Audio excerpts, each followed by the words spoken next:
Entonces primero vemos la arquitectura en las TIC, posteriormente agricultura 4.0 y finalmente el caso de estudio de Curuatec para abrir nuestra última sesión de preguntas y hacer un cierre al evento.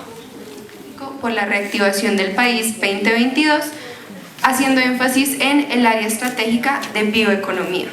Nosotros llevamos desde febrero del año pasado con un grupo extenso de investigadores desarrollando una herramienta que permite facilitar positivo en el agro.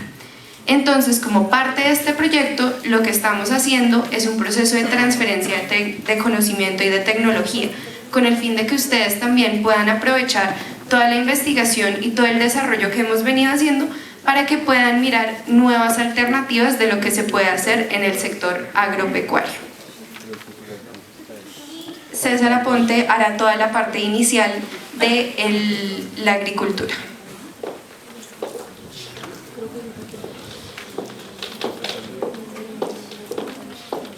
Bueno, muy buenos días para todos. Esperamos poder cubrir sus expectativas en cuanto a lo que está pasando y lo que puede pasar con el agro en Colombia. Yo soy magíster en estructuración de negocios, hago parte de la codirección de Campo Digno, que es un programa que se le presentó a la Presidencia de la República para un mayor desarrollo del campo colombiano y de cómo crear 1.2 millones de empleos en el campo durante los próximos 8 años, y a la vez soy presidente de la Federación de Orgánicos de Colombia, y estoy aquí para tratar de explicarles en qué consiste todo este embrollo. Bueno, el primer punto es por qué Colombia y por qué el gobierno ha insistido tanto en que la agricultura es el futuro de nuestro país. Nosotros tenemos 114 millones de hectáreas en Colombia, de las cuales 41 millones de hectáreas es la frontera agrícola. De esas 41 millones de hectáreas hay 26.5 millones de hectáreas que son de vocación productiva agropecuaria. Sin embargo, nosotros estamos cultivando entre 5.6 y 7.8 millones de hectáreas.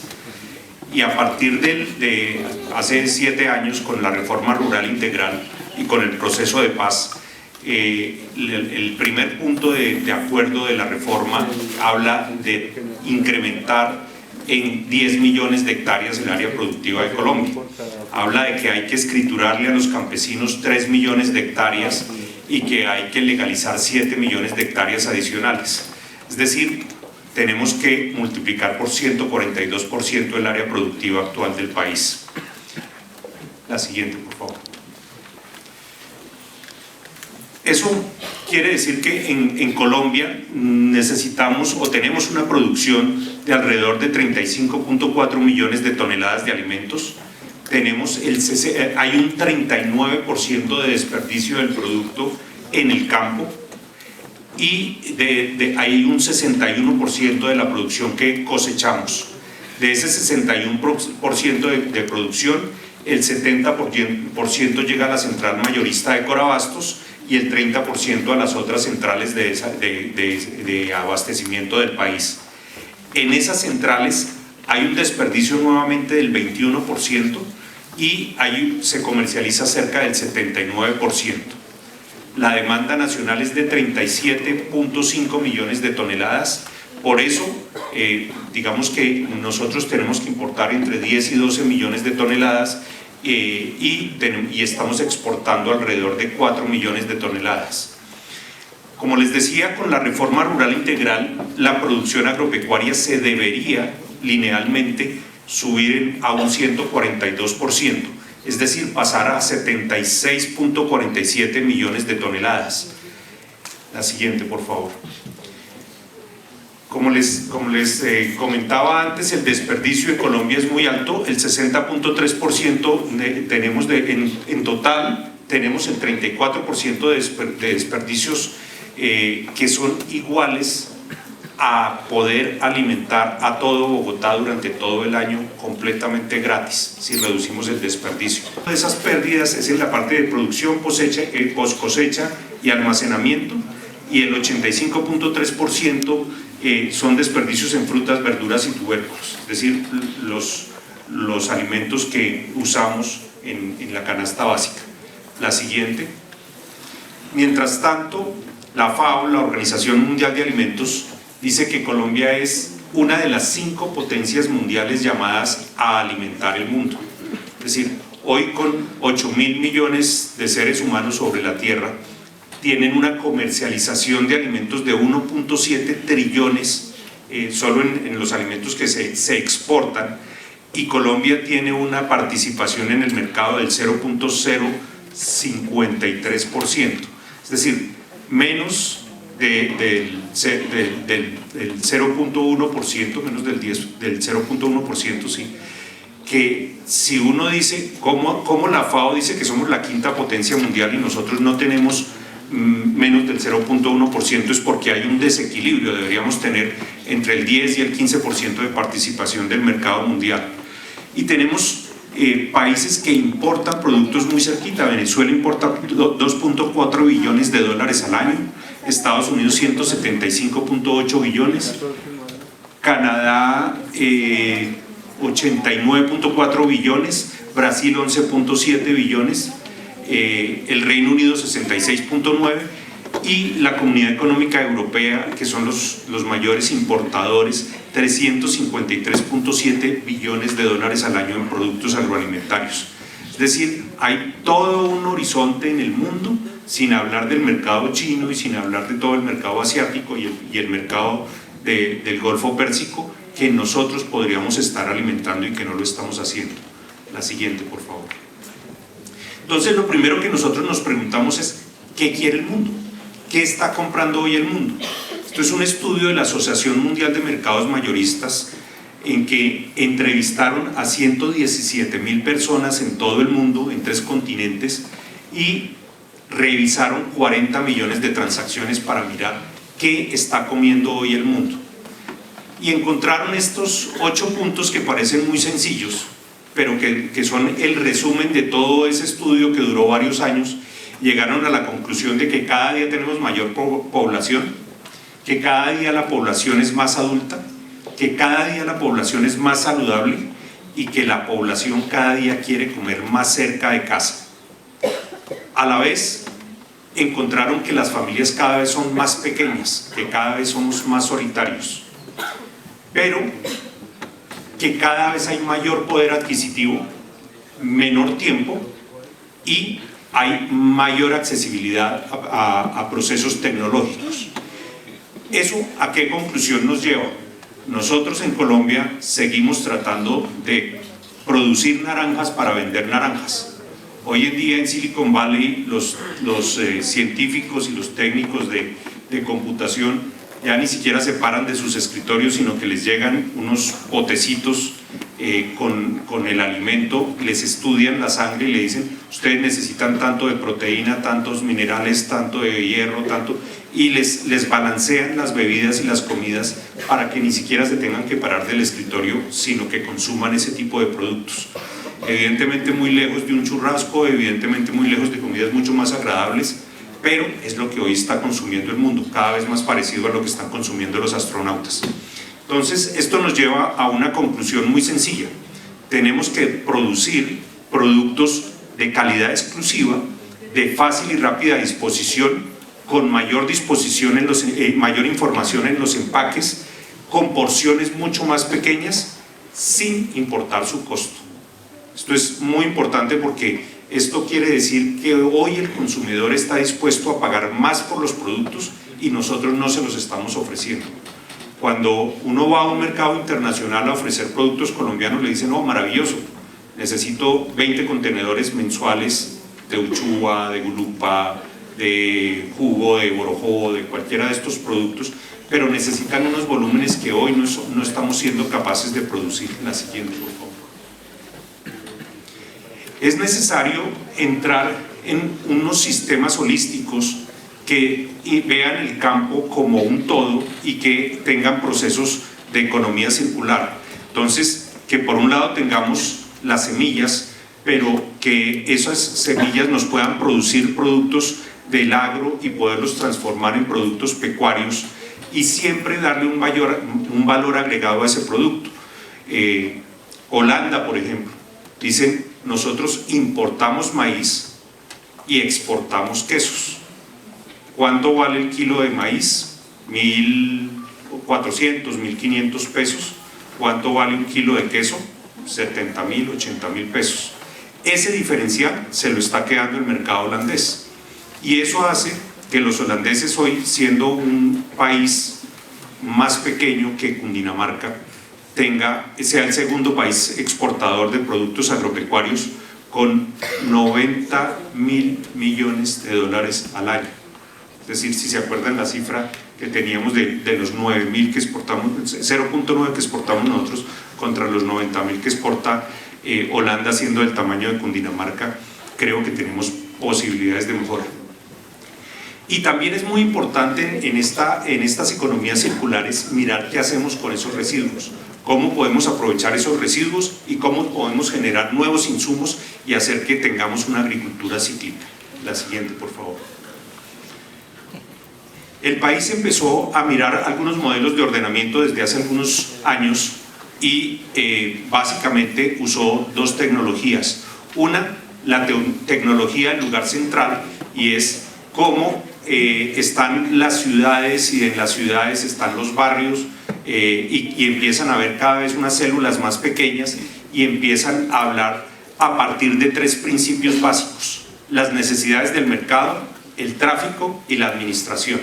Entonces, con esto, digamos, descubrieron que fue como se fueron generando las ciudades, y quieren traspolar eso a la parte agropecuaria, partiendo de un umbral de demanda mínimo. Entonces, listos, en esta célula, en la vereda, ¿cuánto se tiene que producir para ser autosuficientes? ¿Cuánto tenemos qué tan grandes tenemos que ser para poder tener un servicio de salud? ¿Qué tan pequeños tenemos que ser para tener un servicio de vivienda? Y empiezan a darse unos algoritmos para poder llegar al diseño perfecto de lo que sería una distribución de la población, siempre teniendo en cuenta el precio, el transporte, y en la medida obviamente que se requieren procesos más tecnológicos, vamos a espacios más grandes.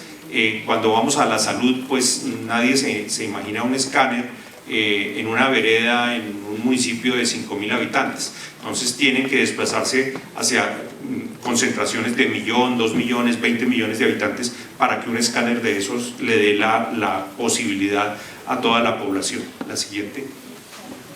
El otro sistema que hay es la teoría de los núcleos múltiples de Harris y Ullman, que dice que las ciudades, y eso nuevamente les digo se traspola al campo, se crean con núcleos. Entonces generalmente los núcleos centrales de las ciudades son las partes administrativas, generalmente hacia donde quede el ferrocarril, el río o la carretera están las partes industriales.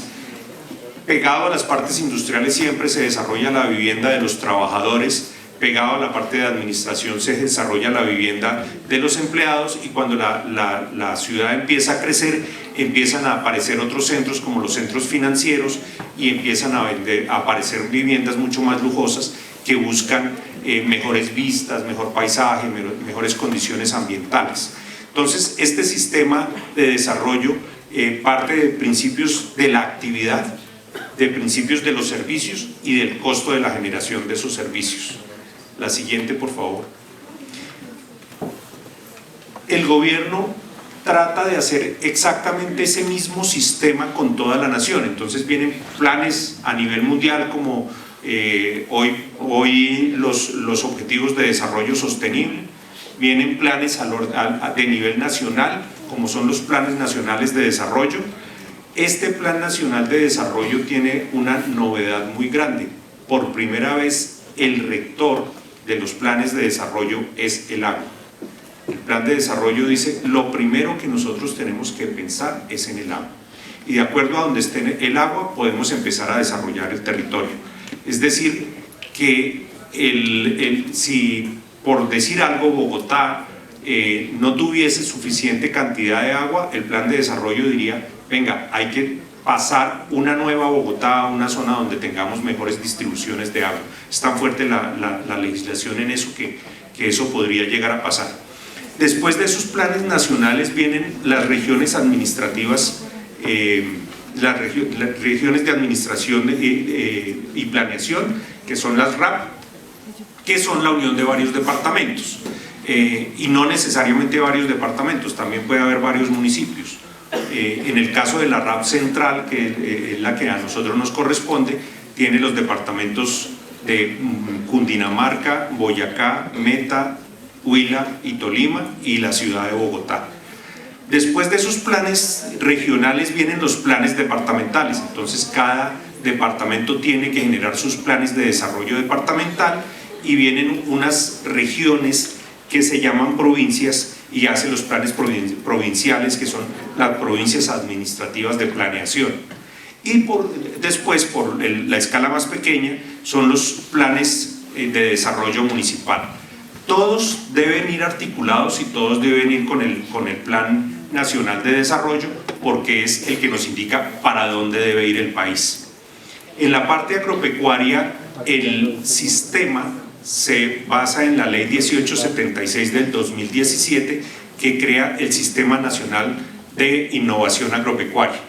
Y va creando casi que las mismas escalas hasta llegar a los planes agropecuarios municipales. La siguiente, por favor. Entonces, ¿cuáles son los principios de ese Sistema Nacional de Innovación Agropecuaria? Lo primero es el enfoque territorial, respondiendo a las especialidades de cada sector. Entonces recuerden que de acuerdo a lo que se pueda producir, de acuerdo a la economía que pueda generar cada región y del tamaño que pueda generar cada región, se hace eso se llama un enfoque territorial. Y el segundo punto es orientado al mercado. Es importante mirar de qué va a vivir cada una de esas regiones, cuál es su economía y cuál va a ser su sustento. El tercer punto es la seguridad alimentaria y nutricional, de qué van a comer esas personas y cómo vamos a poder alimentarlas y cuánta producción tienen que tener esas personas para poder vivir. Y después está todos los planes que se hacen con estos, con la participación de la mesa de trabajo del Sistema Nacional de Innovación Agropecuaria. Y aquí hay un punto muy importante y lo que nos permite que podamos nosotros ser mucho más fuertes. También tiene en cuenta la temporalidad y la gradualidad, aunque nuestro sistema de estaciones, el no tener un sistema de estaciones sino temporada de lluvias y temporada seca, nos permite hacer un mejor manejo y nos permite poder proveer al mundo entero. Nosotros tenemos agua todo el año, somos la segunda potencia mundial en reserva hídrica, después de Oceanía, y Oceanía no tiene tierra. Tenemos los 41 millones de hectáreas de las que hablábamos antes, tenemos 7.8 millones de mano de obra que pueden trabajar en el campo y tenemos 1.900 horas de luz al año. Entonces nosotros podemos producir durante todo el año. El otro punto es cuál es la articulación dentro de esos actores, cuál es la articulación entre la transformación, la producción, el campo, para poder integrar todo el país en un sistema productivo. Y otro punto que hace referencia a nuestra Constitución es en el enfoque diferencial, cómo ayudar a las comunidades menos favorecidas. Entonces ahí es cuando nos salen las comunidades afro, nos salen las comunidades indígenas y los grupos LGBT, las mujeres cabeza de familia, que empiezan a tener enfoque diferencial para que el Estado se concentre en ese. Los actores del subsistema. En el sistema productivo están los gremios, debajo de los gremios están las organizaciones gremiales, luego siguen las empresas agro, que tienen incluido dentro de sus paquetes investigación, desarrollo e innovación, después vienen los productores y después vienen las asociaciones. Si ven, al individuo no lo consideran en el sistema, tiene que hacer parte de una asociación.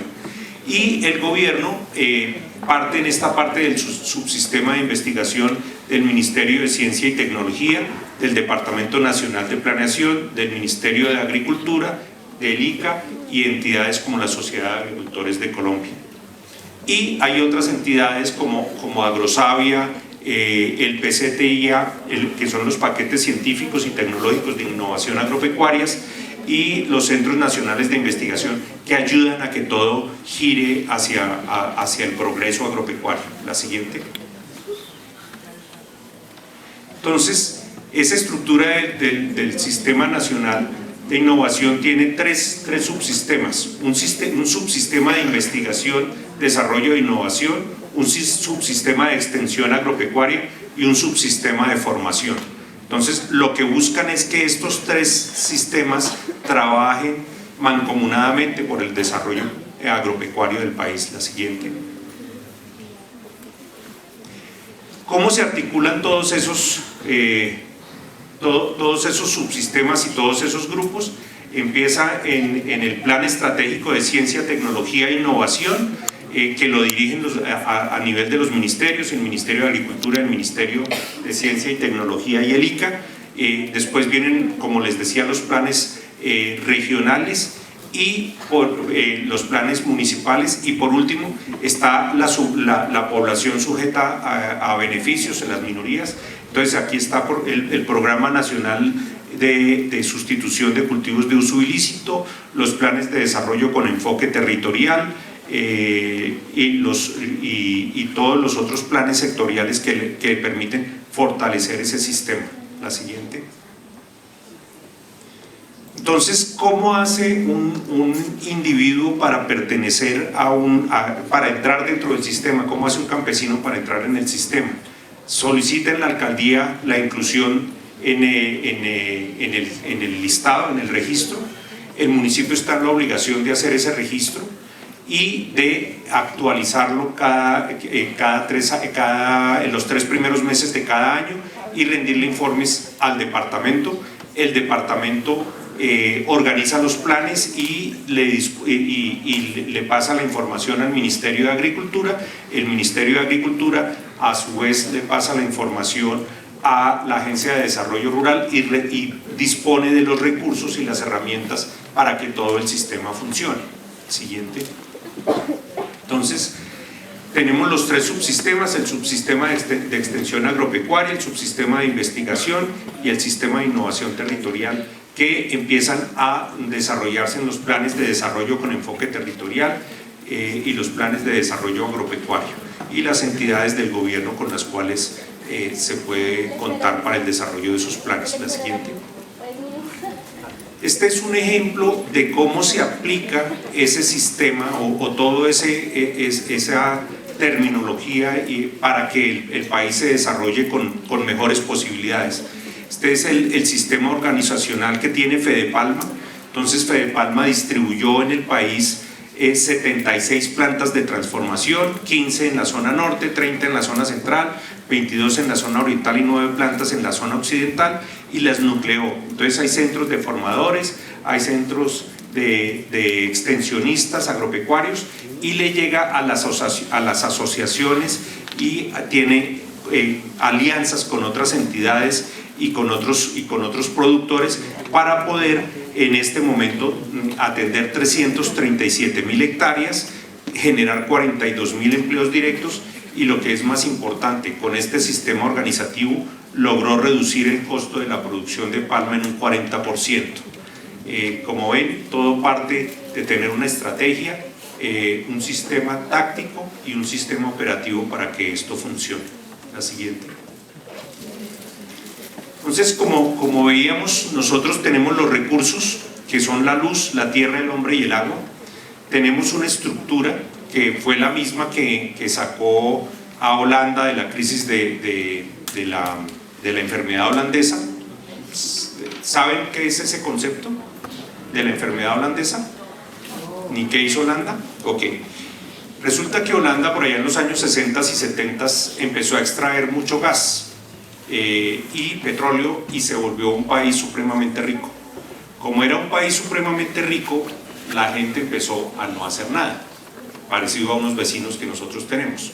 Y todo empezó a subir y a subir y a subir y a tener unos procesos de inflación, y el país empezó a no tener, digamos, ningún sistema productivo aparte del gas y del petróleo. Entonces, lo que el gobierno hizo para subsanar ese problema fue sacar la plata, meterla en cuentas de ahorro internacional y dejar al pueblo sin plata. Y cuando dejó al pueblo sin plata, se propuso lo que llamaron el Triángulo de Oro, que fue la unión entre la empresa privada, el Estado y la educación. Y les dijo: no tenemos de qué vivir, vamos a mirar qué vamos a hacer con la economía del país y vamos a dedicarnos al sector agropecuario. Y le puso a la Universidad de Wageningen como parte de la parte educativa, y la empresa, pues toda la empresa privada holandesa, una sola tarea: producir 4 veces más con la cuarta parte del agua. Esa fue la única premisa que le pusieron. Duraron 10 años para tecnificar lo que fueron los invernaderos y pues hacer que hoy tengan esas producciones importantes y poder llegar a ser ese segundo país a nivel mundial. Nosotros le propusimos a partir de Campo Digno cómo crear un sistema parecido en Colombia y cómo unir esos productores con esos consumidores a partir de la producción agropecuaria, las plataformas logísticas y la asistencia técnica. La siguiente. Y cómo crear ese mismo sistema que veíamos de nación, clústeres de acopio, administración, logística, educación y transferencias de tecnología, y de estos centros traen a plataformas logísticas o ciudades del agro, que es a lo que nosotros llamamos agrópolis, en donde hay espacios mucho más sofisticados de subasta, de transformación, de valor agregado, y poder llegar a exportar productos agropecuarios a Europa, Estados Unidos, Canadá, Asia y África. Siguiente. ¿Cómo planteamos nosotros los sistemas asociativos? Hoy en día las asociaciones campesinas se volvieron más unas compradores de votos que cualquier otra cosa, y lo que hacen es extenderle la mano al político de turno para que les den unos subsidios. Y cuando uno llega al campo, lo primero que dicen es: yo soy beneficiario de ¿cuál subsidio? Entonces nosotros les dijimos: venga, no vamos a ser beneficiarios de ningún subsidio, nosotros vamos a crear empresarios del campo, y lo que hacemos es, a partir de patrimonios autónomos fiduciarios, rentar la tierra con posibilidades de compra posterior, reunir 200 familias de campesinos que volvemos trabajadores y empresarios del campo, y buscar toda la asistencia técnica para poderles hacer un mejor desarrollo de los proyectos productivos. Cuando tenemos esa tierra, esa mano de obra y esa asistencia técnica, buscamos un comprador, y al comprador no le ofrecemos el producto, sino la capacidad de producir, y le decimos: nosotros le podemos entregar producto las 52 semanas al año. Entonces ahí sí nos podemos comprometer con los mercados internacionales y decirles: les podemos entregar 20 contenedores mensuales o 20 contenedores semanales del producto A, B o C, porque tenemos la mano de obra, tenemos la tecnología y tenemos la tierra para poderlo producir, aprovechando de las ventajas que tenemos en Colombia. Y una vez que tenemos ese modelo, ya es mucho más fácil buscar inversión, porque ya tenemos unos modelos de desarrollo y unos planes que nos permiten decir: venga, esto produce dinero. La siguiente, por favor. El Ministerio de Agricultura nos ayuda a cambiar algo de la legislación para poder hacer créditos asociativos con beneficios y con garantías del Estado. La siguiente.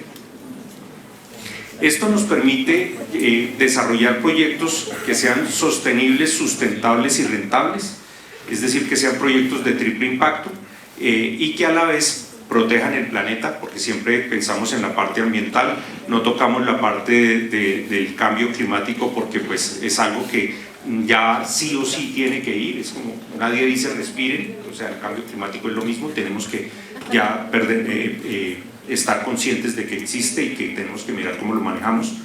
El segundo punto importante para nosotros son el manejo de las personas, entonces protegemos el planeta, mejores condiciones de vida para las personas y la generación de profit o de utilidades que le permita a los agricultores pasar a ganarse entre 3 y 5 millones de pesos mensuales según los cálculos que hemos hecho. La siguiente, por favor. Esto es cómo funciona ya todo el sistema a través de la compra de futuros y cómo empezamos a hablar de tecnología, de comercialización, de agrotokens o bitcoins del sector agropecuario o bitcoins con respaldo en los cultivos, que es la modernización de la compra de futuros, y cómo esa compra de futuros se puede monetizar a través de tarjetas de crédito y de bancarización, y eso nos permite a nosotros llegar a un mejor manejo de los insumos del sector agropecuario en cuanto a semillas, a salarios, a maquinaria, y hacer que podamos extender el trabajo del campesino esos productos al mercado mundial. Los cálculos nos dan que esto podría generar alrededor de 8.4 puntos del Producto Interno Bruto del país. La siguiente. Esto nos permitiría ser generadores de dignidad, y por eso el nombre del proyecto Campo Digno, porque si a través de esas asociaciones campesinas nosotros podemos tener mejores inversionistas, mejor trabajo, mejores productos, pues esas familias campesinas van a poder invertir en salud, en vivienda, en educación y en bonos pensionales, que es lo que a nosotros llamamos producir excedentes de felicidad. La siguiente. Bueno, esa era toda la presentación. Muchas gracias. Actualmente cuentan con maquinarias automatizadas en el sector agrícola. En este momento en el país ya están empezando a llegar tractores que se manejan por intermedio de tecnología. La parte más complicada no es el acceso a la tecnología, sino el acceso a las redes de comunicación. Y un esfuerzo muy grande que está tratando de hacer la Presidencia de la República es mirar cómo podemos llegar con esa tecnología satelital, porque desafortunadamente en el sector rural se pueden poner antenas locales, pero pues cuando es una finca muy pequeña es demasiado costoso. Por eso el planteamiento nuestro es que se creen mini aldeas o prácticamente productivas de cerca de 200 personas, que ya nos permite generar una red para poder llegar a elementos de IoT, de control de toda la parte que es lo que hace Turbotec.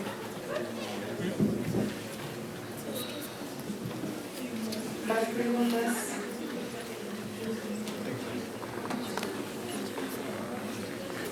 ¿Más preguntas? Buenos días. Buenos días. Yo quería saber, usted decía que ustedes quieren exportar el producto, pero en cantidades, ¿cierto? Con el cambio climático que tiene Colombia y ante las diferentes circunstancias de las heladas, de las inundaciones, ¿cómo podrían mantener esa meta que ustedes tienen? Con tecnología, definitivamente. Digamos, por una parte es el crear múltiples puntos de producción que puedan disminuir el riesgo de las pérdidas de cultivos. En una región determinada a alturas más o menos similares podemos producir el mismo producto, pero podemos, digamos, si hay una helada o algún cambio fuerte de precipitaciones o cualquier cosa de esas, generalmente cae sobre unos sectores en particular, no sobre todos los sectores. Entonces eso disminuye los riesgos, y lo otro es que ahora se está recurriendo a lo que son los seguros paramétricos para proteger ese tipo y para puntualizar ese tipo de desastres y poderlos focalizar y decir, aquí en este sector generalmente cada 25 años hay un cambio, una inundación, por decir algo. Entonces poder decir, venga, no lo podemos cultivar, o tenemos que estar pendientes de que sean cultivos que no se van a perder o construcciones que no se van a perder dentro de los próximos 25 años, porque sabemos que antes de 25 años, y los tiempos se están acortando, puedan suceder tragedias. Entonces esas tragedias no se pueden evitar, pero se pueden tratar de controlar de alguna manera. Entonces lo que nosotros buscamos es cómo disminuir esos riesgos y pues a partir de tecnologías se puede hacer. Mucho más modernos de control y aprovechar la inteligencia artificial también para hacer esas proyecciones de cuándo pueden pasar ese tipo de acontecimientos. Entonces, si nosotros tenemos suficiente cantidad de datos, podemos hacer muy buenas proyecciones de lo que pueda pasar. Y eso es lo que se trata de hacer con tecnología para disminuir esos riesgos. Mi pregunta es, ¿cómo están haciendo ustedes para trabajar directamente a los campesinos? Es decir, ¿cómo llegan ustedes a ellos y cómo se hace como ese trabajo de decirles, bueno, digamos, tú hablabas de crear como pequeñas, ¿verdad? Como comunidades, entonces, ¿cómo lograr eso? Digamos, en la manera en que está ahora el campo, ¿sí? Porque, digamos, a nosotros muchos instructores nos dicen, ¿cómo ustedes trabajarían en el campo? Y la respuesta casi siempre es, no, exacto. Sí, yo me dije que me iba a robar la frase, pero siempre digo de quién es. Iragorri, cuando fue ministro de Agricultura, hace 7 años casi, decía, hay que volver sexy al campo, hay que volver atractivo al campo. Hoy no tiene ningún atractivo de volverse al campo, a pesar de que la pandemia nos ayudó a que la gente se retornara al campo y se diera cuenta que vivir en las ciudades es bastante aburrido y bastante costoso. ¿Cómo hacemos nosotros para hacer que las familias quieran o los jóvenes quieran estarse en el campo? Tecnología, asociatividad y dinero en el bolsillo. Si nosotros no tenemos dinero en el bolsillo, yo salgo de mi finca, me vengo y me paro en un semáforo y miro a ver cómo puedo sobrevivir en Bogotá o en la capital más cercana, pero no me quedo en el campo muriéndome de hambre. Sino lo que nosotros hacemos a través de esa asociatividad es pues que ya hay una comunidad de 200 personas con sus correspondientes familias que empiezan a generar esos nucleados de los que hablábamos, que ya lo vuelven atractivo. Entonces yo puedo estar cerca de mis compañeros de trabajo, y al estar cerca de mis compañeros de trabajo vamos a tener unos jóvenes que van a poder ir o recibir mejor educación y van a poder tener acceso a la tecnología, porque repito, la conectividad es muy importante, y empieza uno a entusiasmarse cuando ve que queda plata en el bolsillo. Desafortunadamente esa es, bueno, según Freud, las dos únicas cosas que mueven al mundo son la plata y el sexo. Entonces ahí por lo menos tenemos una de esas. Tienen que tener el listado, y cuando después de que hablamos con los alcaldes y vemos que hay un interés desde la alcaldía, miramos su plan de ordenamiento territorial y su plan de desarrollo municipal, y a partir de ahí empezamos a hablar con los líderes de las comunidades. Una vez que hablamos con los líderes de las comunidades, empezamos a hablar con las familias campesinas y les empezamos a decir cómo es el sistema y de qué se trata, para poder entusiasmarlos y poderlos llevar a procesos muy interesantes. A manera de ejemplo, en este momento estamos desarrollando un proyecto en Sucre. Sucre tiene una fábrica de almidón o una procesadora de almidón de yuca que es del Estado, pero que está, digamos, en unas condiciones, digamos, económicamente no muy favorables, porque solamente tienen una producción o una transformación de 20.000 toneladas de yuca al año. Nosotros le propusimos pasar de esas 20.000 toneladas a 120.000 toneladas al año, produciendo 10.000 toneladas mensuales con alrededor de 2.000 familias en 10 núcleos de producción. Entonces eso ha hecho que las familias estén entusiasmadas, porque van a tener trabajo de tiempo completo, salario que les permite, no jornal, porque otra de las cosas que ha despoblado el campo es los hacendados contratan a los jornaleros 4 días o 5 días cuando están sembrando, 3 días cuando están limpiando, 10 días cuando están cosechando, y el resto del tiempo no tienen trabajo. Entonces lo que nosotros pretendemos es que los campesinos tengan trabajo todos los días y especializar el sistema. Entonces Yo les decía que cuando uno construye una casa con un solo maestro, ese maestro es el que hace los cimientos, los muros, la cubierta, pinta, pone los cuadros, pues se demora 2 años haciendo una casa. Sería imposible hacer un edificio con ese sistema. En el campo yo quiero dedicarme a la producción de insumos, yo quiero dedicarme al agroturismo, poder generar esos paquetes tecnológicos que permitan el desarrollo de cada una de las regiones. Entonces eso es lo que nosotros hacemos, ayudarles a desarrollar esos paquetes para poder generar progreso en el campo. ¿Más preguntas? Siempre, dependiendo la base, son que estén las familias campesinas, siempre les decimos que quieran trabajar, es la única condición, que quieran trabajar, y la otra, que tengamos un comprador para el producto que vamos a sacar. Aparte de la producción por volumen, ¿qué otras adversidades se han encontrado pues a través de los últimos años, ya que se evidencian muchos cambios? Básicamente los problemas de la asociatividad, digamos, la idiosincrasia nuestra es muy individualista y pues claro, siempre hay problemas como la conectividad vial, el agua, pero digamos toda esa parte técnicamente se puede resolver. Tenemos ejemplos, hay municipios en los cuales estamos usando las aguas residuales para alimentar los cultivos, que era uno de los problemas en esa región, que no había casi agua.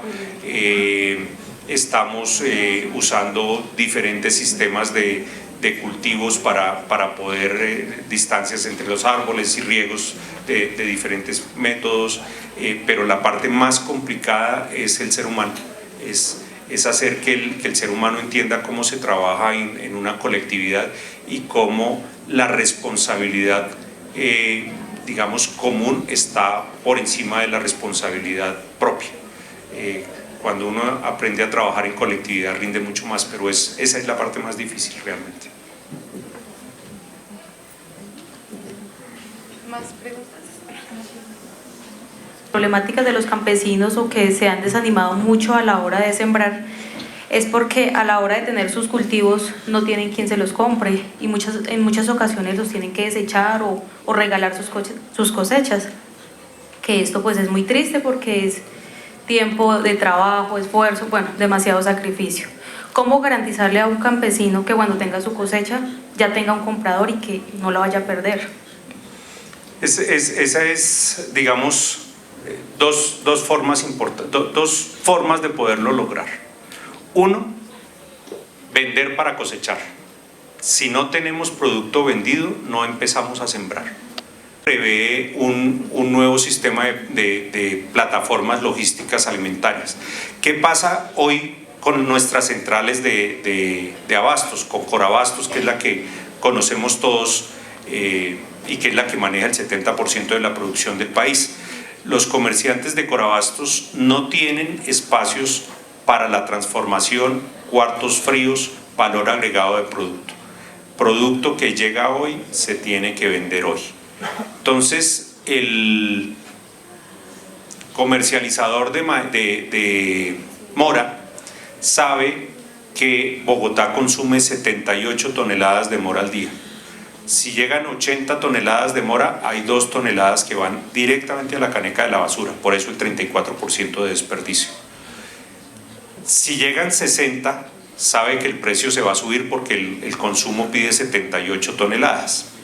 ¿Qué aprendieron a hacer muy bien los comerciantes de Corabastos y de todas las centrales? Porque el problema es el mismo en la mayorista, es lo mismo en Cartagena, en Medellín, es exactamente, la mayorista es la de Medellín. Los comerciantes empezaron a cultivar, entonces los comerciantes son también hoy productores. Y como son productores, pues obviamente le dan prelación a las cosechas de sus fincas. Y cuando ellos van a sacar la cosecha de sus fincas, dicen, bueno, en 20 días va a salir la cosecha de mora de mi finca. Entonces yo empiezo a tirar el precio a la baja.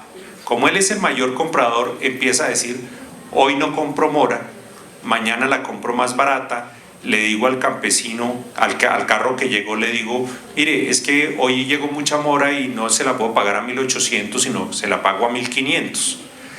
Al siguiente día le dice, se la pago a 1.000. Al otro día le dice, se la pago a 800. Y el campesino está constantemente llamando a la central de abastos y diciendo, ¿a cómo está hoy la mora? 1.800. Uy, voy bien, me va a ir bien cuando saque mi mora que sale la próxima semana. Y cuando la va a sacar y llama a la central y dice, no, está a 700 pesos la mora. Dice, no, que se pierda, yo mejor ni la saco, ¿sí? Y no la saca. O llegan a Vivatos y le dicen, venga, yo le compro el cultivo porque usted no tiene cómo pagar la mano de obra, porque no tiene ningún ingreso, no tiene cómo pagar la mano de obra, yo traigo 4 o 5 obreros y un camión y saco la mora y me la llevo yo. Ese hace parte de la cadena de los comerciantes de las centrales mayoristas. Entonces, lo que nosotros tenemos que hacer es tener la capacidad de almacenar esa mora que hoy se produzca de más y poderla represar en cuartos fríos, transformar, volverla mermelada de mora, volverla salsa de mora, volverla cualquier tipo de producto que nos permita recibirle siempre el producto al campesino, o que el campesino pueda llegar con esa mora y decir, la voy a dejar en el cuarto frío porque hoy el precio está muy barato, a ver cómo está mañana o pasado mañana, y empezar a nivelar los precios y pagar 1 o 2 días de posiciones de frío en los cuartos fríos para que no se le pierda su producto. ¿Cuánta producción requiere una zona determinada para tener esa producción y que esté planeado cuánto vamos a cosechar y cuánto se requiere? ¿Cuánto vamos a cosechar y cuánto se requiere si vamos a llevarlo al pueblo más cercano o a la capital más cercana, o si vamos a exportar el producto? Hoy hay productos, por ejemplo, en la coca. La coca es un excelente sistema de producción y de mercadeo que tiene muchísimo de tecnología. La coca hace 20, 30 años era 2 cosechas al año. Hoy están logrando 5 cosechas al año. ¿Cómo lo hicieron? Con tecnología. ¿Partiendo de qué? De un consumidor. Es un ejemplo muy triste, pero pues esa es la realidad. Primero consiguieron un consumidor y después no importó el costo del transporte porque lo pueden subvencionar con el costo del producto. En las regiones se deben producir las cantidades que se quieran, que se necesiten para la población de la región, y las cantidades que se puedan comercializar para que puedan tener un mayor valor. Yo siempre les digo, de aquí a Chocontá, si uno viera que no hay 1 metro cuadrado sin una mata, se necesitaría acabar con el Amazonas para seguir cultivando. Pero resulta que yo voy a Chocontá y no veo el 5% de los terrenos de aquí a allá con producción agropecuaria. Entonces, no es lo lejos, es que estamos desperdiciando las oportunidades que tenemos. Las oportunidades están mucho más cerquita de lo que nosotros estamos viendo. Y los campesinos se están alejando, es por los cultivos ilícitos y porque es, comillas, más barata la tierra, o pueden acceder a tierra que no tiene ningún costo. Pero hay mecanismos de poderlos tener más cerca las carreteras, más cerca los ríos, más cerca el agua, con mejores controles ambientales, a partir de la nucleación.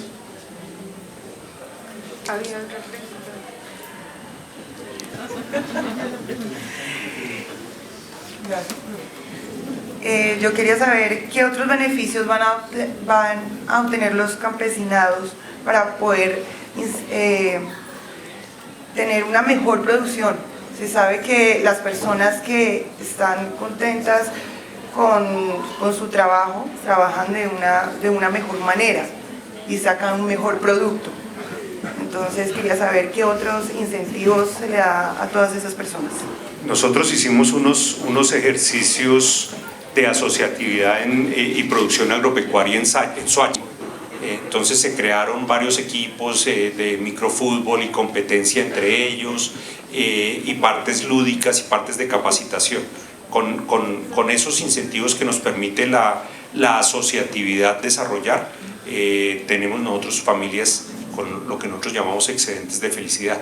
Cuando tienen mayor educación, el programa contempla 5 horas de trabajo y 3 horas de educación diarias. todo ese, digamos, trabajo social de poderlos volver personas felices. Hay una historia que siempre que la cuento me pone a llorar. Un campesino de la región de Plato, me parece que a sus 85 años empieza a hacer una narración de que su vida cambió a los 85 años. Y él dice que lo único que había podido comprar en su vida era unas botas, que nunca pudo tener dinero para comprar nada, nunca era cultivador de plátano. Y cuando compró las botas, se las quitó la guerrilla, se las quitaron los paras, se las quitó el ejército y nunca pudo disfrutar las botas. Y siempre que las compraba, alguien se las robaba. Él empezó a entrar en un sistema de asociatividad y de comercio justo con Inglaterra, y gracias a eso decía: yo ya a mis 85 años puedo tener una mejor casa para mis nietos, puedo tener una mejor educación para mis nietos a partir de los trabajos asociativos. ¿Más preguntas? Las proyecciones que tienen están trabajando acorde a las reformas que se vienen, como por ejemplo una próxima reforma tributaria, las siguientes reformas al agro que se vienen, las reformas laborales. ¿Qué proyecciones y qué contingencias en caso de que se vean afectados por eso? Digamos que afortunadamente estamos pudiendo trabajar. Un poco a la respuesta. Parte del objetivo de todo esto es que los agricultores puedan trabajar de un modo formal, no como jornaleros. Entonces, algunas de esas leyes laborales que a empresas en otros sectores que también trabajan de modo informal los afectan muchísimo, para nosotros realmente no hace una diferencia porque estamos en el proceso de formalizarlos, y lo que queremos es que al final de todo tengan pensión, tengan salud, tengan ARL y demás, y no que sencillamente el día que van reciben o no reciben, y pues cuando hay cosecha reciben y cuando no hay cosecha pues de malas, sino realmente estructurarlo como una empresa. ¿Más preguntas?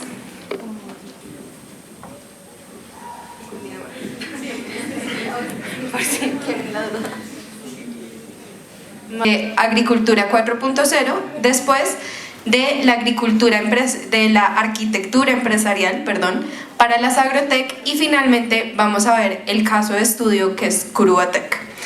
Entonces, vamos a iniciar con la agricultura 4.0. 4.0 se trata de, también es conocida como la revolución verde digital.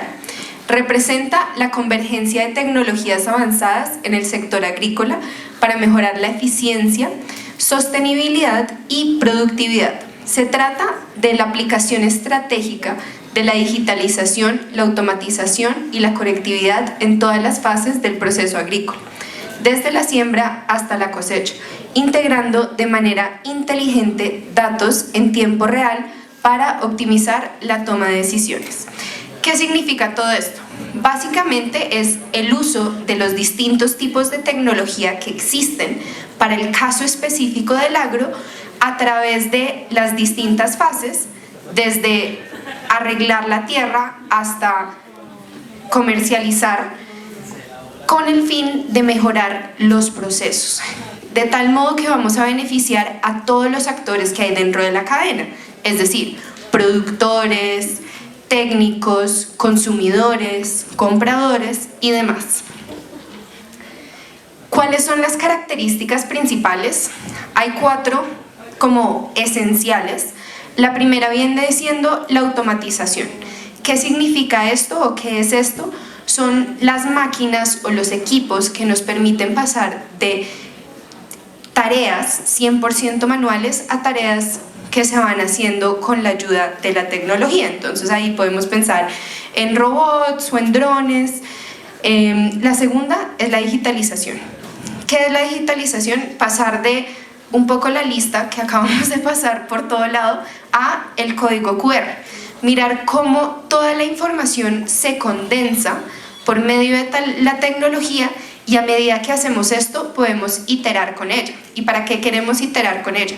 Pues imagínense tener todos los datos en un solo lugar y poderlos analizar de un modo más eficiente que uno con la misma lista. Para poner un ejemplo, ponerse a decir, ah sí, esta persona firmó 2 veces, esta persona no puso su cédula, no sé, cualquier cosa. Poder hacer eso de un modo mucho más eficiente. Lo tercero es la conectividad. Esto se divide en 2 partes. La primera es la conectividad como las redes que van, entonces uno tener acceso a redes celulares o redes de internet desde su hogar o desde su finca o desde su lugar de estudio o trabajo. Y la segunda es la conectividad entre los actores. Y los actores se pueden entender como personas y como objetos. Entonces, una conexión puede ser el agricultor con el técnico, pero otra conexión puede ser el agricultor con un sensor. ¿Por qué? Porque cada interacción distinta van a recibir información distinta y beneficios distintos. Entonces, ¿cuáles son las tecnologías clave? Hay muchísimas tecnologías disponibles y una de las cosas más interesantes del agro es que realmente uno puede coger tecnologías de distintos sectores y mirar cómo se implementan en el agro. Pero a grandes rasgos hay 4 que están como poniendo la pauta y que son las que más se están implementando. La primera es drones, entonces esto sirve para monitoreo, para automatización de procesos como riego, como fertilización. Luego están los sensores con inteligencia de las cosas.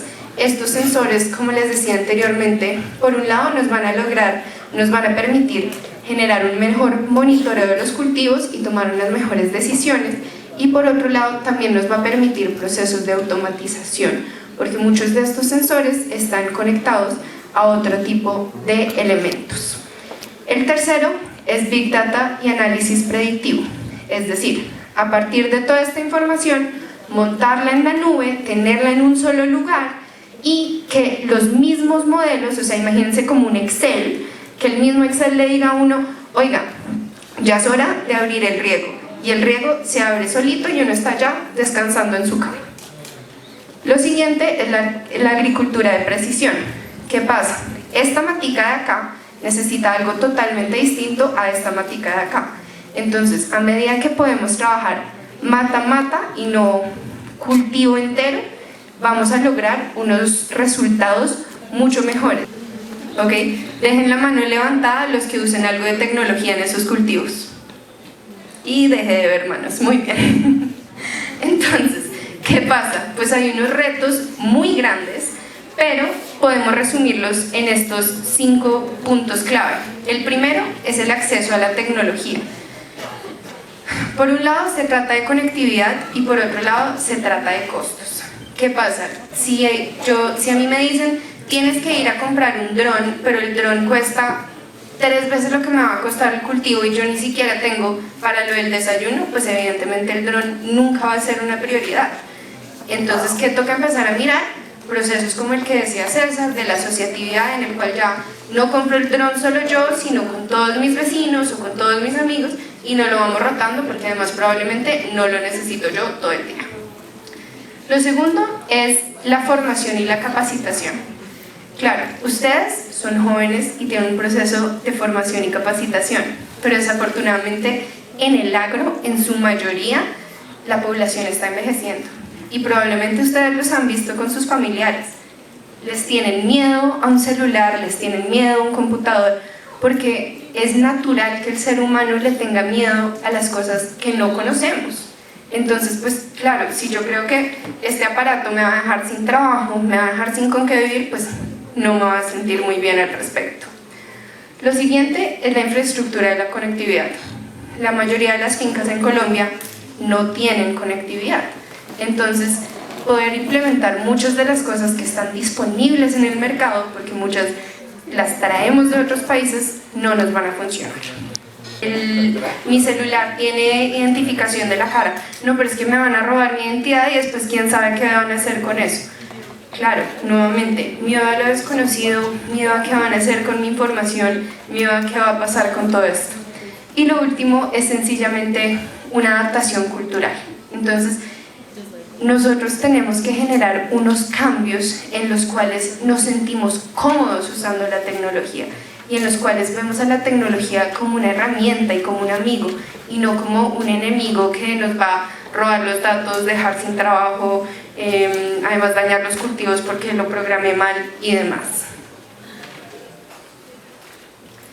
¿Qué son algunas de las cosas que podemos hacer para vencer estas barreras? Muchas van a ver que tienen que ver más con el sector público que con el sector privado, o pues inclusive con uno como individuo, pero lo primero, financiamiento y subsidios. O sea, si el dron lo puedo pagar a cuotas, si yo tengo un crédito agropecuario con unas tasas preferenciales porque estoy usando tecnología que va a permitir que estos cultivos sean más rentables, pues claro, yo tengo primero un incentivo y por segundo lado una modalidad, porque muchas veces no es ni siquiera que no se quiere, sino que genuinamente no se puede. Lo siguiente es programas de capacitación, espacios como estos en los que se entiende cuáles son los beneficios de la tecnología, qué puede llegar a ser y se empieza a perder ese miedo, son fundamentales, pero no solo como esto, sino realmente yendo a las regiones, un poco como lo que preguntaban antes, o sea, metiéndose a esos lugares que son un poco más complicados de acceder para poderles decir esto es lo que hace y esto es lo que puede hacer la tecnología. Claramente la mejora de la infraestructura. Realmente ahí sí tengo que decir que el gobierno ha hecho un buen trabajo con los puntos digitales que hay en las veredas, pero no es suficiente. O sea, todavía nos queda mucho camino para poder tener una conectividad real en cada finca y que en cada finca pueden recibir y mandar la información en tiempo real. Lo siguiente pues es un marco legal y regulatorio, esto tanto para el uso de la tecnología como para el uso de la información, entender qué se puede hacer, qué no se puede hacer, porque claro, estamos en un mundo cambiante en el cual la tecnología evoluciona todos los días, entonces inclusive si nos salimos del sector agropecuario y nos vamos a otros ejemplos como Uber, Didi, todas estas plataformas de movilidad, el gobierno todavía no ha sido capaz de regularlas. Entonces también necesitamos poder responder de un modo mucho más eficiente. Y lo último, pues son campañas de concientización. O sea, sencillamente llegar hasta las veredas y decir, miren, las ventajas son estas, lo que se puede hacer es esto. Además de todo, la agricultura 4.0 tiene un enfoque no solo en la eficiencia de la productividad, sino en que sea sostenible. Y esta sostenibilidad es tanto ambiental como social. ¿Cuáles son estos principales beneficios? Primero, el desarrollo de nuevos mercados. Alguien decía o preguntaba al principio, ¿cómo puedo hacer si es que mi cultivo no me lo van a comprar? Es que nadie llega a comprar el cultivo. Puede ser que no estemos entendiendo nuestro mercado. Puede ser que no estemos entendiendo qué nos está pidiendo o que ni siquiera sepamos cuál es el mercado. Hay otros 196 países en el mundo a los cuales les podemos vender. Hay otras regiones de Colombia a las cuales les podemos vender. Pero si nosotros no somos conscientes y no sabemos exactamente qué quieren, en qué cantidades y qué calidades, es imposible que podamos acceder a esos mercados. Lo siguiente es la huella de carbono. También tiene que ver un poco con la pregunta que hacían ahorita acerca del cambio climático. El cambio climático es una realidad y tenemos que mirar qué podemos hacer para evitarlo, o pues para reducirlo más bien. Uno de estos es mirar cómo el agro genera una huella de carbono mucho menor. ¿Por qué? Porque igual tenemos que comer, igual tenemos que alimentarnos, e igual tenemos que producir lo que nos va a alimentar. Entonces empezar a mirar cómo lo que hacemos genera un menor impacto, de tal modo que además cultivar al futuro va a ser más fácil. Y todo esto se logra con los datos, con la tecnología, con distintos elementos de la agricultura del futuro, por decirlo de cierto modo. Lo siguiente es la inclusión social y económica. Esto suena un poco como en contravía de lo que dije antes, de que genera pues ciertos miedos y que es muy caro, pero por otro lado, claro, de pronto comprar un dron o un sistema de riego es muy caro, pero el acceso a la información que la tecnología nos da sí genera una inclusión que realmente no se lograría de ningún otro modo. O sea, El hecho de que yo con mi celular pueda saber qué está pasando al otro lado del mundo o en cualquier instante pueda buscar la información que yo necesite es algo que no se lograba antes y que sí genera una inclusión y una igualdad que hacía falta. Lo siguiente es la promoción de las prácticas agroecológicas. Nuevamente, si yo sé que tengo que echarle fertilizante hoy, pero no mañana, significa que ya me estoy ahorrando el 50% de los químicos. Significa que le estoy haciendo un bien a la tierra, a la planta y realmente a todo el ecosistema que está alrededor de mi finca. El monitoreo ambiental continuo, nuevamente puedo saber qué está pasando en las fuentes hídricas, qué está pasando en los suelos, qué está pasando en la planta en tiempo real. No por medio de suposiciones, no por medio de datos de hace quién sabe cuántos años, sino datos reales que me permiten tomar decisiones reales y acertadas. Lo siguiente es la optimización del uso de los recursos, que es un poco de la mano con lo que decía antes. O sea, cuando yo puedo hacer este monitoreo en tiempo real, yo puedo hacer de precisión. Entonces, poder dejar de tratar nuestro cultivo como un todo y poder tratar cada plantica de un modo individual. Porque como les decía, ninguna es igualita a la siguiente y cada una tiene sus necesidades específicas. Entonces, ¿cuáles son las tendencias emergentes que tenemos en este momento en el agro? Nuevamente, hay muchísimas. Estas son como 6 que me parecieron muy importantes pues validar con ustedes el día de hoy. La primera es la inteligencia artificial, ChatGPT y demás, para poder tomar decisiones. ¿Por qué? Porque pues ya no necesitamos estar ahí sentados todo el día, sino que realmente podemos aprovechar cosas que ya se han ido desarrollando para hacer más eficiente nuestro trabajo.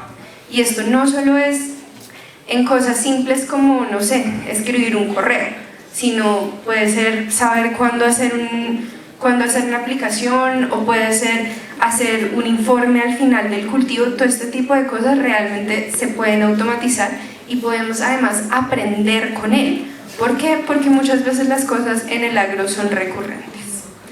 Lo siguiente es blockchain, y con el fin de generar una trazabilidad y una certificación. ¿Cuántos de ustedes saben qué es blockchain? ¿No? ¿Nadie? Ok. Blockchain es que toda la información se condensa en un lugar, pero a la vez se dispersa en múltiples equipos en diversos lugares. ¿Qué significa eso? Que yo tengo la certeza de que si yo ingreso una información mañana, yo no sé, Juan o Pedro no la va a modificar porque está distribuida exactamente la misma en tantos lugares que modificarla es imposible, o pues casi imposible al menos. A partir de este tipo de tecnologías es que existen cosas como las criptomonedas, y a partir de estas cosas es que podemos empezar a generar trazabilidad y certificaciones. Se van a preguntar, ¿y para qué todo ese enredo? Pues resulta que los consumidores sí están interesados en saber qué se están comiendo.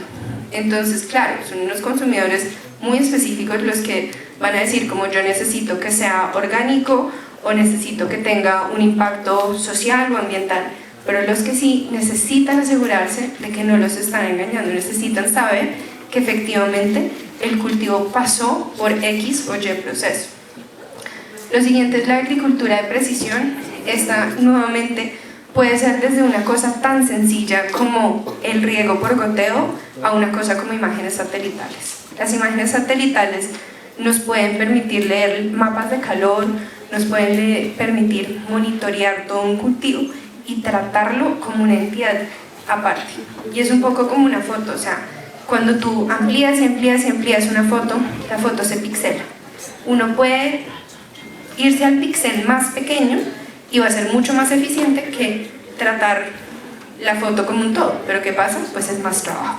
Entonces, si lo hacemos como seres humanos, es un poco más complicado, pero con la tecnología es perfectamente viable. Lo siguiente es el Internet de las cosas, nuevamente sensores, maquinaria y demás que se pueden monitorear y manejar de modo continuo y permanente.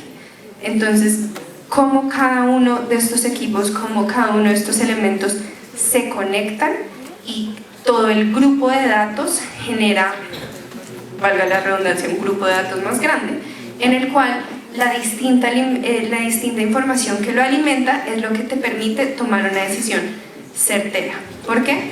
Porque si yo tengo la humedad, pero no tengo el pH, pues tengo la mitad de la historia. Y así sucesivamente, a medida que yo voy integrando más puntos, permite que yo tome mejores decisiones. La robótica o la agricultura autónoma, maquinarias. Hay muchísimas tareas que se pueden hacer de modo automático, no con el fin de reemplazar al ser humano, sino con el fin de que el ser humano se pueda dedicar a cosas en las cuales genere mucho más valor. Y lo último son la gestión de los datos en la nube. Entonces, el hecho de que ustedes llenaron hoy, o pues los que pudieron, un código QR, significa que el que está sentado en la oficina puede ver quién lo llenó. Yo que estoy acá lo puedo ver. Si yo le mando el link a alguien que esté, no sé, al otro lado del mundo, también lo puede ver. ¿Y esto qué significa? Que nosotros podemos trabajar en equipo, sin importar dónde estamos. ¿Alguien sabe qué es la arquitectura empresarial? La definición dice que la arquitectura empresarial es un enfoque holístico para diseñar, planificar y gestionar la infraestructura tecnológica de una organización, asegurando alineación con sus objetivos y objetivos estratégicos. ¿Qué significa todo esto? Significa coger la estructura o coger la forma de una empresa o una organización y hacer que ésta esté modelado de un modo que le permita llegar a sus objetivos. Y todo esto pues con el fin de generar una eficiencia, una alineación con esos valores intrínsecos o esos propósitos intrínsecos que se hayan generado desde un principio y minimizar los riesgos. Ahora, existen distintos tipos de metodología. Hay una específica que se llama IT4+, que básicamente es una mezcla entre arquitectura empresarial y el uso de la tecnología. ¿Para qué? Para poder hacer que la tecnología sea una parte de la organización porque realmente lo amerita y de un modo que vale la pena y no sencillamente por decir, ay sí, nosotros tenemos aplicaciones o ay sí, nosotros usamos software. No, es realmente para que genere una diferencia a través de toda la cadena que tenga la empresa y los distintos, la organización y los distintos actores. Que esto, como les decía antes, permite un poco mezclar el negocio, que pues es la raíz de por qué existe esta entidad, la estrategia, que es el cómo vamos a llegar a hacer esto, y la tecnología, que pues ya vamos a ver cuáles son las distintas partes.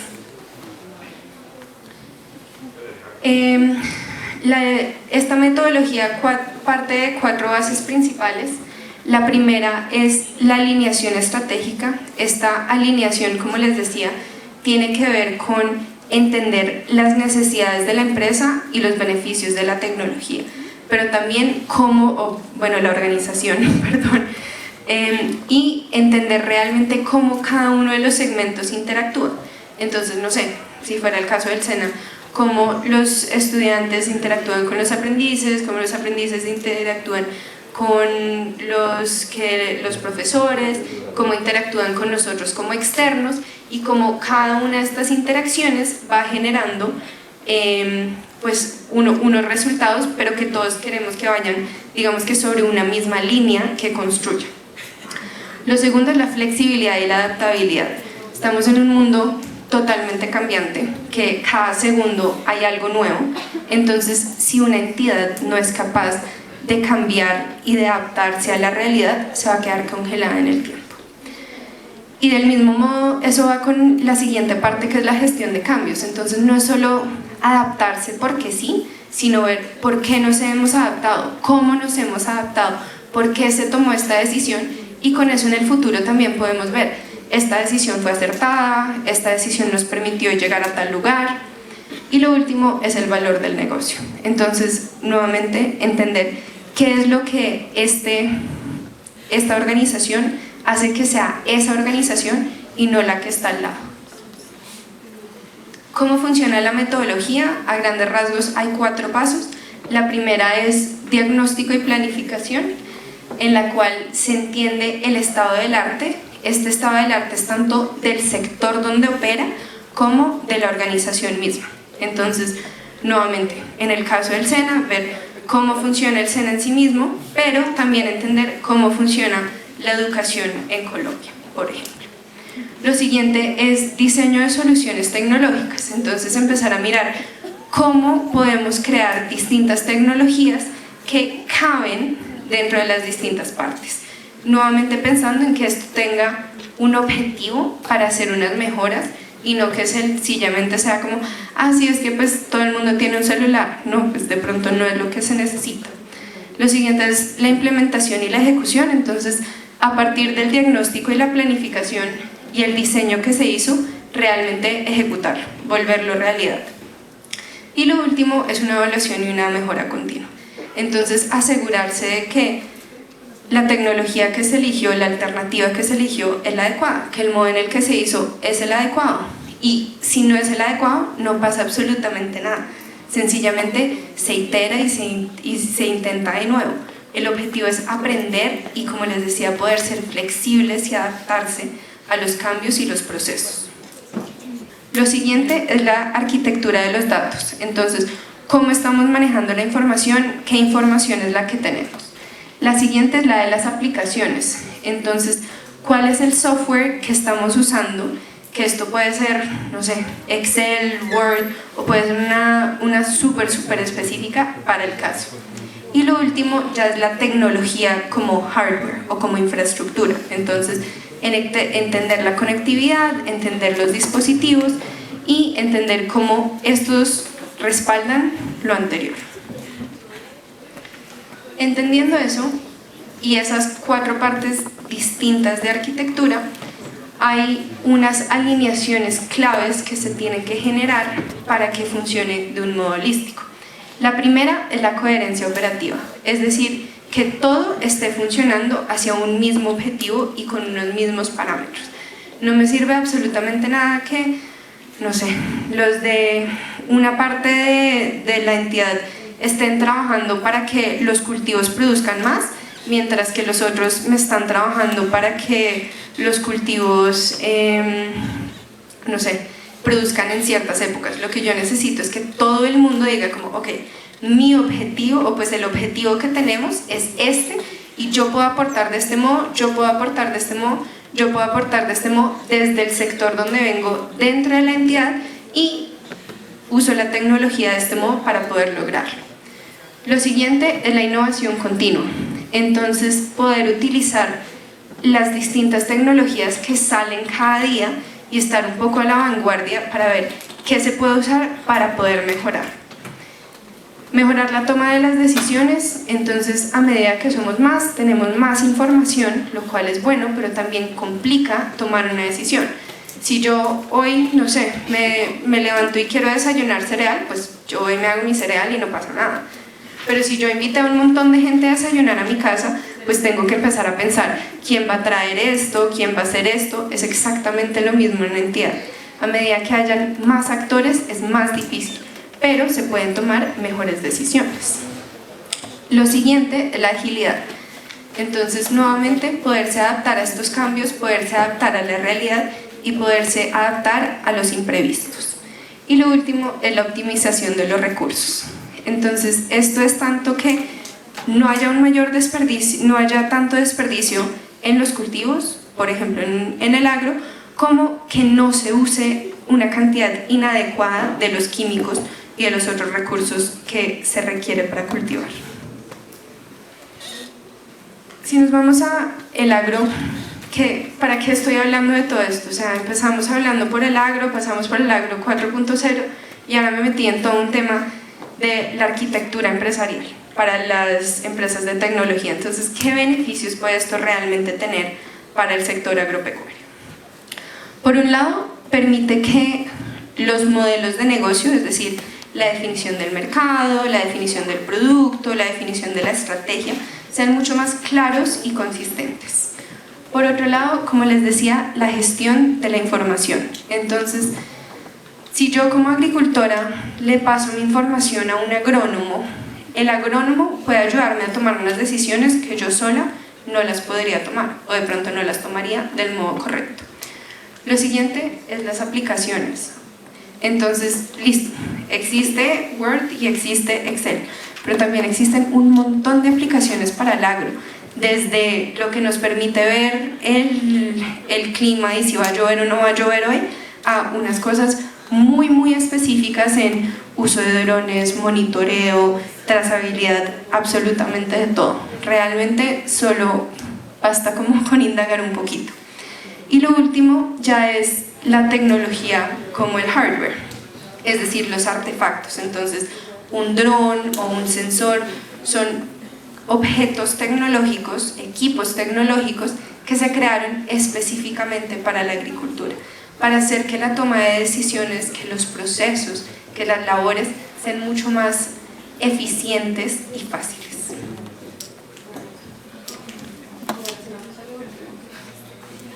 Entonces ya lo vimos. Y devuélvete. Y entonces, como para finalizar un poco en qué es el agro, qué es lo que está pasando en el país, cómo se forma o pues qué estructura debería tener un agrotech en Colombia, qué tendencias hay en el mundo del agro digital, pues tenemos el caso de estudio de lo que nosotros estamos haciendo a partir de esta convocatoria del Ministerio, que es un proyecto que se llama Curuatec, en el cual generamos un modelo de asistencia técnica remota. Entonces, para recapitular un poco cosas que vimos en la primera sesión, parte de los problemas o las dificultades que tenemos es que no solo en Colombia, sino a nivel mundial, el 90% de los agricultores no tiene acceso a asistencia técnica. ¿Esto qué significa? No tienen derecho a la información que requieren para hacer su labor de todos los días. ¿Y esto qué hace? Pues que haya muchísimas ineficiencias. Entonces, estamos usando 6 veces la cantidad de químicos que está usando el promedio mundial. Estamos perdiendo más del 35% de nuestros cultivos antes de que salgan las fincas. Y esto en últimas está haciendo que los agricultores estén viviendo con unas utilidades muy bajitas, en aproximadamente 1/5 parte de lo que realmente deberían estar ganándose por la labor que están realizando. Entonces, nosotros, ¿qué hemos hecho? Hemos construido, o pues estamos construyendo, una solución que está enfocada en los productores, cuya meta es reducir esta brecha de la información, haciendo que la información realmente sea asequible. ¿Cómo? Por medio de la asistencia técnica. Entonces, la asistencia técnica remota nos permite hacer que la información sea asequible y accesible. ¿Cuál es la diferencia? Una tiene que ver con precio, otra tiene que ver con realmente alcance, como poderlo tener. Y a su vez tenemos un plus que es lograr la trazabilidad agroalimentaria. César. ¿Qué significa esta solución? Es más o menos lo que están viendo a ese lado, en el cual generamos una plataforma de agricultura inclusiva, en el cual los mismos agricultores son quienes tienen el poder de subir la información y dar la información a unos expertos remotos que son quienes les permiten gestionar de modo adecuado sus cultivos. Todo esto con el fin de poder mejorar los cultivos a través de tecnología amigable. ¿Cómo lo estamos haciendo? Lo estamos haciendo dividido en 2 partes. La primera está 100% enfocada al productor y la segunda está enfocada al consumidor. Entonces, lo primero son actualizaciones por los productores. Entonces ellos dicen, hoy hice tal cosa, hoy pasó tal cosa, hoy encontré tal cosa. Y ellos lo suben con la periodicidad que se determine. ¿Por qué? Porque cada cultivo es distinto.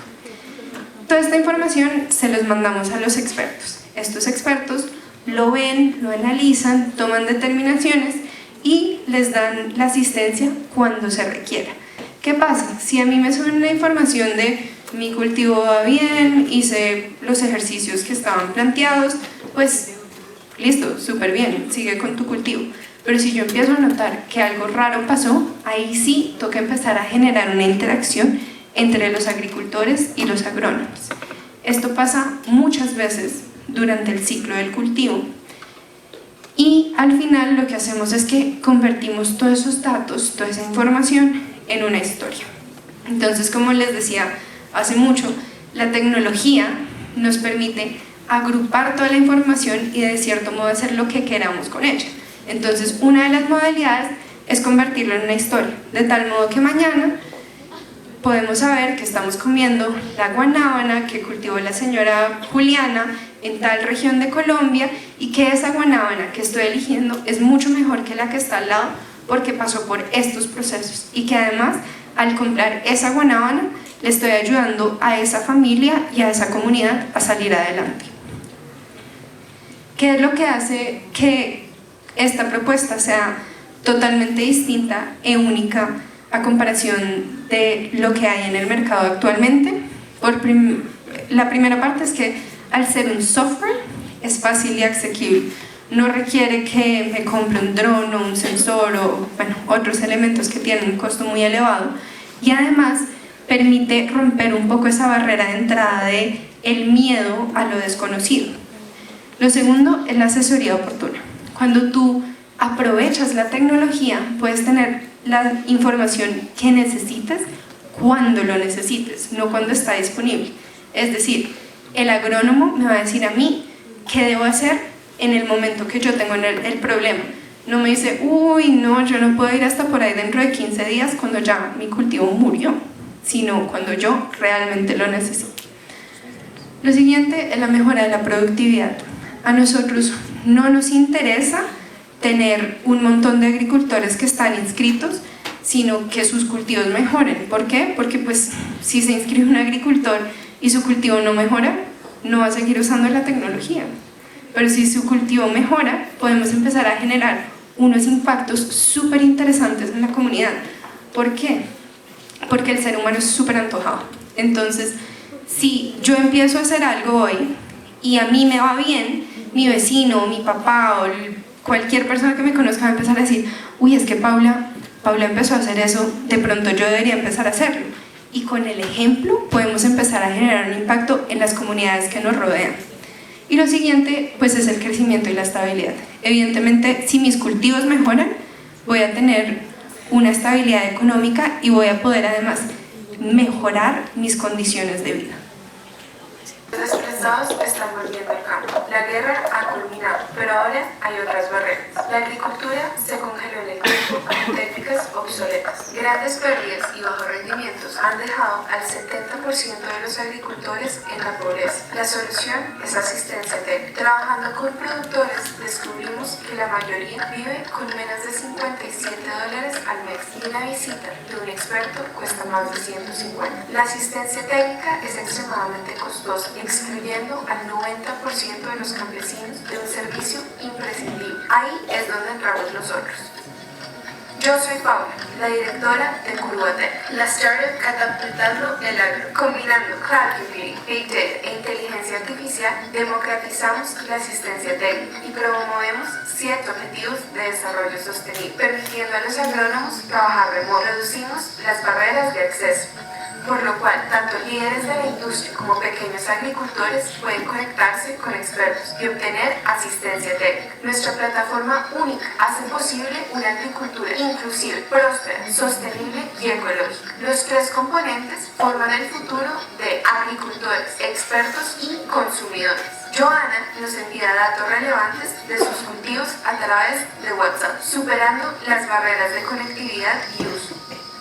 Jairo, un agroexperto, recibe una notificación. El inicio de sesión en nuestra plataforma, donde visualiza en una sola pantalla registros nuevos e históricos. Su gran experiencia ahora puede transformar vidas. Información amigable para el campesino, facilita el aprendizaje y asegura los procesos correctos. Joana obtiene habilidades y conocimientos necesarios para garantizar el bienestar de sus cultivos, otorgándole competitividad. Los agricultores determinan la frecuencia del proceso, abordando sus necesidades a su propio ritmo. Las comunidades de agricultores y expertos permiten el intercambio de experiencias, promoviendo el aprendizaje continuo. Finalmente, en el supermercado, los consumidores reciben trazabilidad. Códigos QR cuentan la historia detrás de Joana y sus granadillas. Esta es una propuesta verdaderamente revolucionaria. Se agregarán más y más funcionalidades. Por lo cual, nosotros decidimos, y a partir de todo lo que hemos hecho, entendimos que el modo para llegar a ellos es por medio de una metodología asociativa. Y muchas veces, ¿qué significa esto? Que sea un modelo de negocio a negocio. Entonces, yo ya no hablo con el agricultor individual, sino con la asociación. O yo ya no hablo con el agricultor individual, sino con la empresa a la cual le está vendiendo los productos. ¿Por qué? Porque, no sé, Bavaria, McCain, muchas Frito-Lay les compran a pequeños agricultores y están teniendo exactamente estos mismos problemas y quieren llegar a más agricultores, pero no tienen el personal para hacerlo. ¿Por qué? Porque al final del día igual necesitan una calidad y una cantidad de sus productos. No puede ser sencillamente, ay, soy Frito-Lay, soy una empresa muy grande y compro absolutamente todas las papas que me venden. No, yo necesito que estas papas tengan unas características determinadas. Y a partir de eso, sencillamente generamos un modelo de consulta en el cual, dependiendo de las necesidades del agricultor y de la empresa, se analiza qué tantas ayudas necesitan, si la empresa ya cuenta o no con técnicos, y si es más un modelo de prestar el servicio o si es un modelo de prestar la plataforma, y mirar cómo se pueden realmente beneficiar a través de esto. Todo esto con el fin de empoderar a los agricultores. Como mencionaba César, estas fotos pues evidentemente son fotos profesionalmente tomadas en otras regiones, pero pues sí hemos hecho un trabajo en más de 80 municipios del país. Algunos solo son trabajos iniciales, otros sí son unos pilotos que han llegado a unos resultados un poco más interesantes. De eso se trata nuestro proyecto, de eso se trata lo que hemos venido construyendo a través de los últimos meses. No sé qué preguntas tengan acerca de todo esto.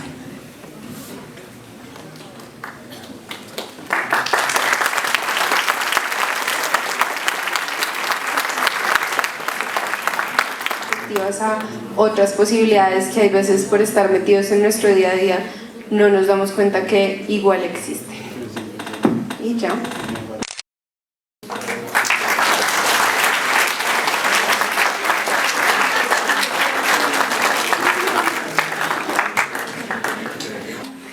Y estos proyectos pues, que se ejecutan este año hacen parte de una transferencia de conocimiento, que es lo que están presentando ahorita la empresa Plataformas Alimenticias, quienes agradecemos enormemente todo el ejercicio que están haciendo hoy.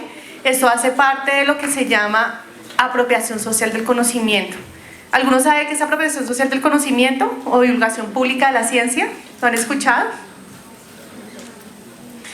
Bueno, la apropiación social del conocimiento significa que todos esos procesos en donde se transfiere información, producto ya sea de proyectos, actividades de ciencia y tecnología, se debe hacer a una población específica en donde se va a beneficiar o se va a impactar con conocimiento para el cierre de brechas, ¿sí? Empresarial, la parte financiera, la parte contable, empresas agropecuarias, que estuvo la primera parte pero la segunda parte no estuvo.